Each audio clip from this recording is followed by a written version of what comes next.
Hey folks, thanks for tuning in for today's call on business systems. So business systems, it's good to we think about things actually more currently. We hear the word tech stack and what tech you're using to run your business. And that's kind of a cool thing to say, tech stack. And so I'd like you to think right now a little bit about your tech stack and what it is that you're using to keep your desk organized, your closet organized, and really your life in the real estate business organized. So that's what this conversation is about a little bit, is more about business systems and tech stack.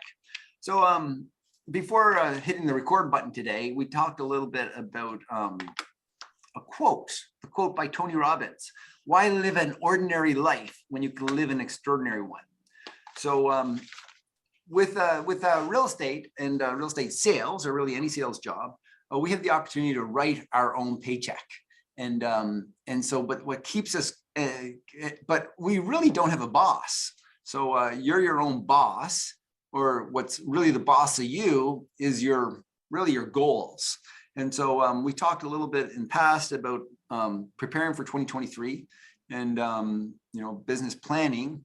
And to business plan, you have to think a little bit about really three things we talked about, maybe in terms of motivation and like what's going to drive you to get up and do this business and sales every day. And it's really comes down to the things that you want to do, the things you want to have, and the places you want to go. So I encourage you guys all again to think about those things, create that dream board around those things, and let's talk about business systems. So I have 10 points here, which I'd like to share with you. In sales, there's a very specific and a predictable and duplicated sales system, and we need to use it. And so there's no wondering about the system. Like, there's no wondering about what will I do today. When you wake up in the morning, it's kind of predictable what you need to do, and your schedule. So that's kind of a system that you need to be very focused on. Point two, we have to become masters of the details if we expect to have a viable system for doing business. So master the details. Oh, regrettably, we're missing Taryn today. He can watch this because we're recording it. So the reason why I get to choose what skill we're focused on. So this is one of 21 skills to sell real estate, and I choose business systems today because my business systems personally are a little bit on the lagging, excellent stage at the moment. For whatever reason, I let them get there. And so what you aren't doing well, you teach. And so this is a system from Mike Ferry, and we need to be masters of the details. Point three, selling real estate is in big numbers requires an exact sales system. Once we have established our sales system, we can support it by putting an administrative system in place to back it up. So we're talking big numbers. So, once you get into, 30 deals a year, congratulations, Ben, you're there. That's awesome. And Ben's first full year in business, I guess, 31 deals, it seems like, closed and pending, I think.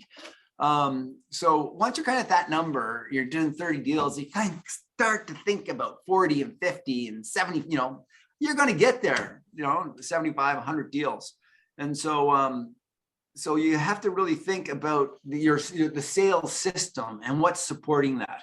You can kind of do 30 deals. You can kind of do 45 deals without a whole lot of systems, as long as you're willing to, work, 5, 6, 7 days a week and constantly be on the go. You can, but then once you get like above, there's no need to work all the time if you have the systems in place, but you don't really need systems, really great systems at 45 deals. But once you start to get above that, 50, 60 deals, you start to vision that you need systems or you're going to blow up. Okay. So your system creates the business. So point 4, when your system creates a business. When your systems are only in your head, you become the only asset in your business. As you create your systems, write them down, creating an operating manual for your business. Now the systems create value and become an asset. So then you can bring in more staff to support those systems, okay, to help you with those systems. Point 5, create checklists by simply listing everything that you do when you take a listing or make a sale. So we have our checklist for, we have our pre-prospecting checklist. You know, what's our pre-prospecting checklist? Jordan's an excellent door knocker.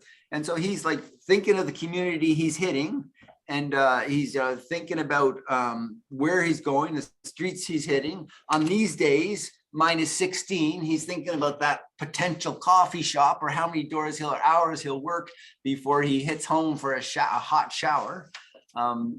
These are kind of the pre-prospecting. Are you calling for sale by owners? Is potentially expired part of your arsenal? And how are you collecting those phone numbers? Are you doing it yourself through such sources as Facebook Marketplace? Or do you have a source that's giving you the for sale by owner numbers or potentially expireds? What's your system? Are you doing it yourself? Do you have someone helping you, administration? So create those checklists around that. Point 6, once you have created the checklist and put it on paper, operate by it 100% of the time. We at the Howard team have a checklist for pretty much everything. And what's particularly important is our checklist around a just listed and a just closed. If anybody would like those checklists, I think they're quite good. Reach out and we'll share them with you.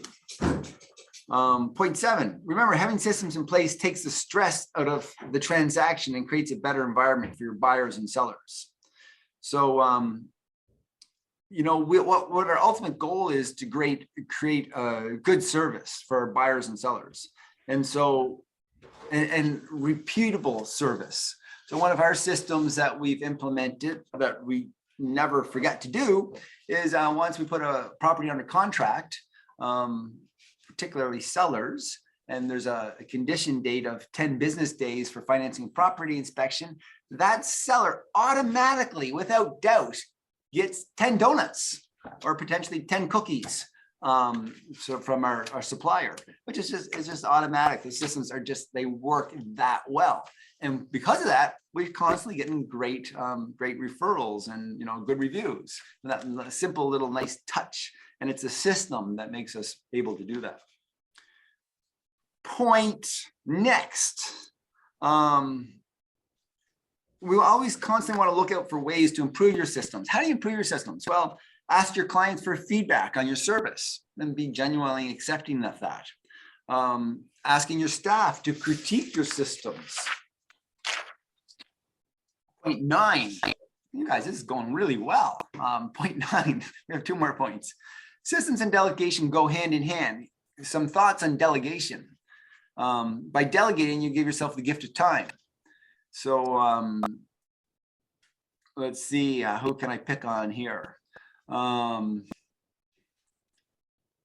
Delegation fosters team building. Delegating gives you the power to multiply yourself. And delegation boosts creativity. Like thinking about delegation, boosts creativity. Maybe we sort of, let's jump back to that. I'd like you guys to think a little bit about delegation and any ideas, thoughts around delegation that you see as valuable in this business, perhaps that you can implement in your own business. Delegation inspires motivation because others see that their opinion counts. Okay, our final point here today, point 10. Here are the areas that you'll need systems for, which we kind of touched on. Finding for sale by owners, expireds, just listed, just sold, phone numbers. So some of the real estate stuff that we hear, well, first off, you guys, you always want to be growing your business by 20% per year. So how do you do that? It's through new business. So how do you get new business? I mean, so you have past clients, you know, and you have referrals and spear, but those are what I just spoke about, the FSBOs, expired, the just lists, just solds. Those are the kind of new business that will help you grow 20% per year.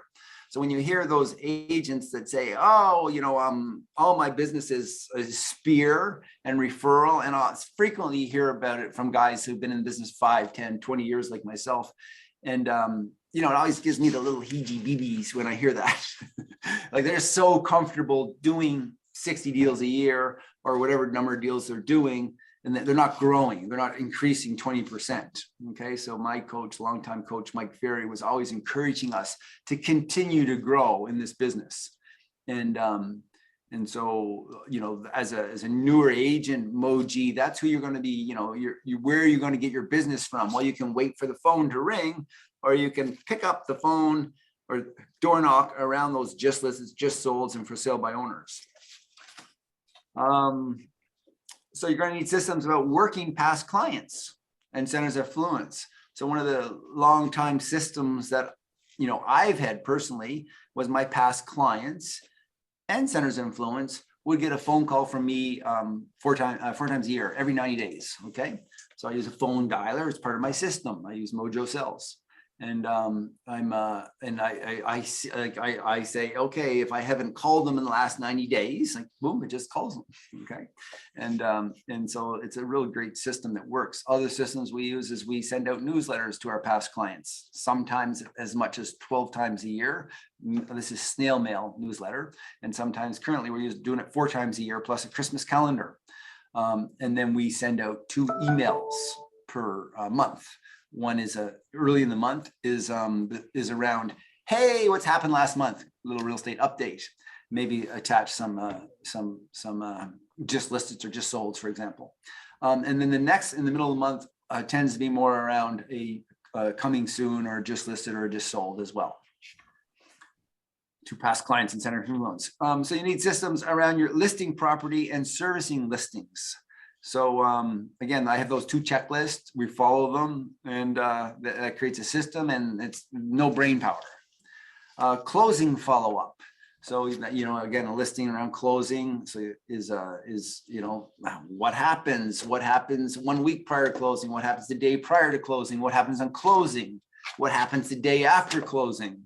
What happens 3 weeks after closing? You know, this is constant communication you would have with your buyers and your sellers. You have a system around price reduction. Ben and I have had quite a few discussions around that and how effective it is, having a system around it, and you know, getting a price reduction when it's needed. And then, you know, sharing with your sellers your price reduction plan of action and how you're going through the system to create newness on the listing. Okay. Another system around the hiring process. So how do you do your hiring and you know, monitoring around, you know, when you're getting up to that 50 transaction deals, you know, that's when they say, depending, you know, you want to definitely have an administrative assistant by the time you're doing 50 deals solo. And so, and you know, hiring, in my experience, if you have a staff person for 3 years, it's great. I know lots of agents will have them for 10 years, but you know, it's a constant process of bringing on staff. And so you want to have a process around that, and a learning library around you know, your administrative staff, as well as your, you know, other agents that are helping you out.